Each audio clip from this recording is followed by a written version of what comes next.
જય શ્રી કૃષ્ણ. કેમ છો બધા? આજે ફરીવાર આપણે એક નવા બ્લોગમાં તમારું સ્વાગત છે.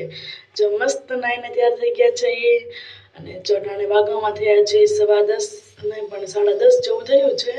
નાસ્તો પણ થઈ ગયો છે, મસ્ત તૈયારી થઈ ગયા છે. કેમ છો બધા? અને જો આપણે હવે કોલેજ જવામાં નીકળીએ. કાલે શિક્ષક દિવસ હતો, તમને ખબર જ હતી. આજે જો વિડીયો આવી જશે તમે જોઈ લેજો. અને આ વિડીયો આપણે જો આગલા દિવસનો વિડીયો આપણે બીજા દિવસે મૂકીએ છીએ. આપણે એવી રીતના કરીએ છીએ. અને જો તમને મારા વિડીયો ગમતા હોય તો વિડીયોને લાઈક કરજો, શેર કરજો અને સબસ્ક્રાઈબ ન કરી હોય તો સબસ્ક્રાઈબ કરી દેજો. ચાલો આપણે હવે કોલેજ જઈને આપણે મળીશું, કારણ કે આજે ઓલરેડી મોડું થઈ ગયું છે. કારણ કે જો એડિટિંગ કરવાનું બાકી હતું, કારણ કાલે મોટા બાપાની ઘરે ગયા હતા એટલે મોડા આવ્યા હતા, એટલે એડિટિંગ કરવાનું બધું બાકી હતું. એટલે પછી ઘરે રાતે 1 વાગી ગયો તો પછી કાંઈ બહુ નીંદર આવતી હતી એટલે પછી સૂઈ ગયા.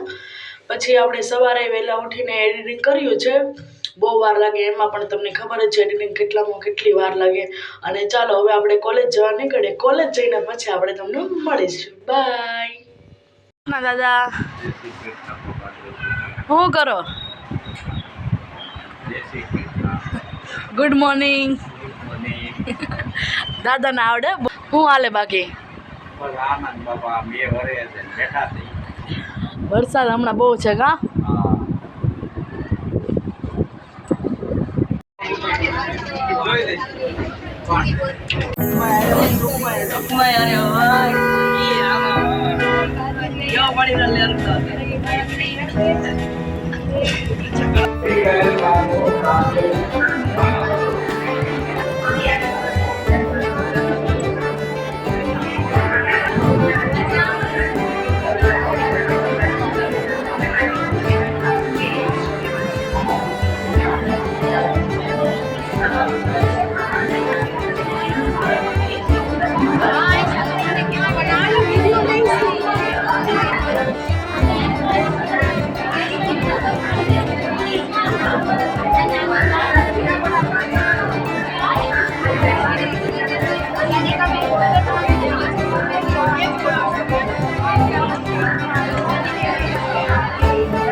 ટેકનિકલ વેપારની સ્થાપના કરવામાં આવી.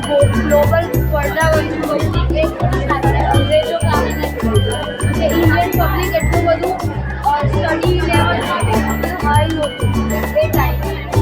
બધું લાવવા માટે પણ અંગ્રેજો મતલબ ડોલરની વાત કરું તો અમેરિકન ડોલરથી 2009માં જે ઇન્ડિયામાં આવ્યું એ 51 રૂપિયા હતું. હાલની પ્રાઇસ 82 સમથિંગ કરશે $1. એ વખતે 51 રૂપિયા અને એના કારણે આપણે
કે આમ કોઈ પણ વ્યક્તિ સારા કર્મ કરે બટ પોસિબલ છે. ખરાબ કર્મ કરે જેવી રીતે કોઈ વ્યક્તિએ સાપને મારી દીધો હોય તો એના રિવર્સમાં પછી એ સાપ પણ બની શકે છે, કોઈ પણ પ્રાણી બની શકે છે. સારા કર્મ કર્યા હોય તો પણ ના એવું નહીં. તમે જે કંઈ બી કામ કરો એ હાર હોય કે ખરાબ, કાં તો તમારે આ જન્મમાં ભોગવવું પડે કાં તો બીજા જન્મમાં ભોગવવું પડે. ભોગવવું તો પડે. બીજા જન્મમાં હવે તમને મનુષ્ય જીવન મળ્યું તો તમારા હાથ નહીં હોય, પગ નહીં હોય, એવી રીતના આવું હું એ જ કહું છું એમ. મોસ્ટલી કરવા આ જ જન્મમાં તમને મળ્યું છે. કલ્ટિવેશનનો મોસ્ટ ઇમ્પોર્ટન્ટ થેન્ક યુ.